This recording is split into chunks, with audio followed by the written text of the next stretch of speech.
সামনেই শিব চতুর্দশী, প্লিজ আপনারা এইভাবে একবার সাবু মাখা বানিয়ে দেখবেন, খেতে ভীষণ সুন্দর হয়। সামান্য উপকরণ দিয়ে এটা তৈরি হয়। যে কোনো বাড়িতে যদি ফল থাকে তাহলেই বানিয়ে নিন এরকমই সাবু মাখা, দুর্দান্ত স্বাদে। তো চলো রেসিপিটা দেখতে থাকো, আশা করি আপনাদের ভালো লাগবে, কাজেও আসবে। নমস্কার বন্ধুরা, রূপসী পাকশালায় সবাইকে আরও একবার স্বাগত জানাই। সামনেই শিব চতুর্দশী, তো শিব চতুর্দশী কিন্তু স্পেশালি সবাই কিন্তু সাবু মাখা খায় বা করে, কিন্তু আমি যেভাবে তৈরি করব সেভাবে খেতেও যেমন সুন্দর হবে, বানানো কিন্তু খুব সহজ। তো চলো রেসিপিটা দেখতে থাকো, আশা করি আপনাদের ভালো লাগবে আর সেই দিন কিন্তু কাজেও আসবে। শিব পূজার স্পেশালি কিন্তু সবাই সাবু মাখাটা করে। তো আজ আপনাদের সাথে সেই রেসিপিটাই শেয়ার করব, একদম সহজ পদ্ধতির, খেতে ভীষণ সুন্দর হয়। বানানোর জন্য মেন উপকরণ হচ্ছে সাবুদানা।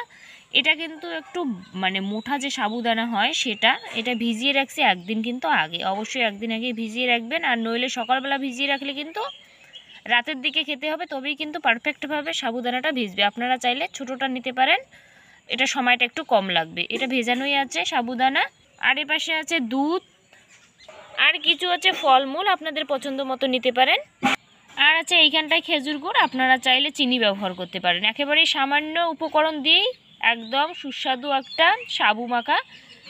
আর যে কোনো পূজার পার্বণের দিনে যে কোনো মাখা করে যদি খান বা কিছু ফলমূল, অবশ্যই কিন্তু কলা পাতাটায় খাবেন, সেটাই কিন্তু ভালো। তাই এই জায়গায় কলা পাতায় আমি সাবু মাখাটা করব। সাবুটাকে একটু জল ঝরিয়ে নিলাম পাতার মধ্যে, আপনাদের যতটুকু প্রয়োজন আপনারা ঠিক ততটুকুই নেবেন। এরপর এর সাথে দুধ একটু মিশিয়ে দিলাম, আর হচ্ছে খেজুর যে গুড়টা সেটা একটু এইভাবে দিয়ে নিলাম। এটা একটু সাইডে রাখি। এপাশে যে ফল আছে সেটা পরিষ্কারভাবে আগে ধোয়া লাগবে, অবশ্যই আঙ্গুল ফলটাকে আগে ভালো করে ধোয়া লাগবে। ধোয়ার পরে বাটিটাতে নেওয়ার পরে কুচি কুচি করে কাটতে পারেন, আবার এমনিতেও কিন্তু দেওয়া যেতে পারে, যেহেতু আঙ্গুল ফল ছোটোই আছে, বেশি একটা বড় না।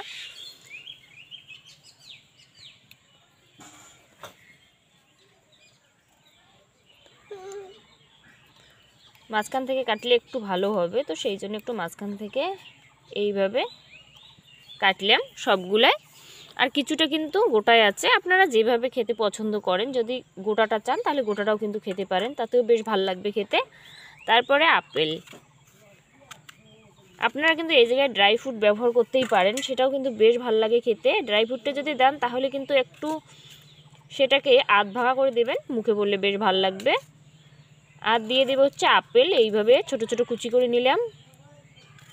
আমার হাতের কাছে ব্যানানাটা ছিল না, কলাটা ছিল না, আপনারা অবশ্যই কলাটা দিয়ে নেবেন, তাহলে খেতে বেশ ভালো লাগবে। আমার হাতের কাছে ছিল না তাই আমি দিলাম না। তারপর দিয়ে দেবো হচ্ছে বেদানা।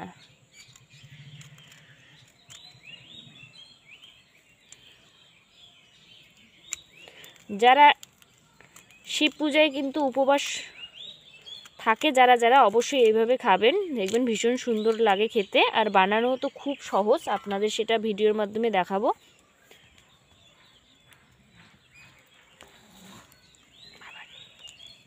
বেদানা করা আর একটা সমস্যা,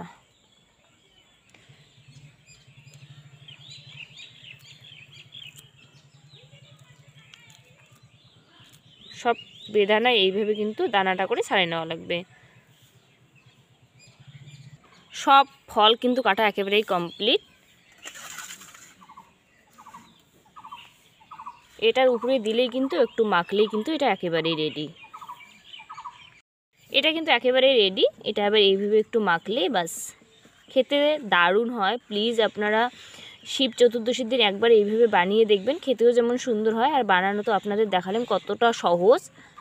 আপনারা কিন্তু এই খেজুর গুড়টা দিয়ে খাবেন, বেশি সুন্দর লাগে। যদি না থাকে হাতের কাছে তাহলে চিনি ব্যবহার করতেই পারেন। এইভাবে এটা কিন্তু একেবারেই কমপ্লিট। আশা করি রেসিপিটা আপনাদের ভালো লাগবে, আর শিব চতুর্দশীর দিন কিন্তু কাজেও আসবে। যদি ভালো লাগে অবশ্যই লাইক কমেন্ট শেয়ার করতে ভুলবেন না।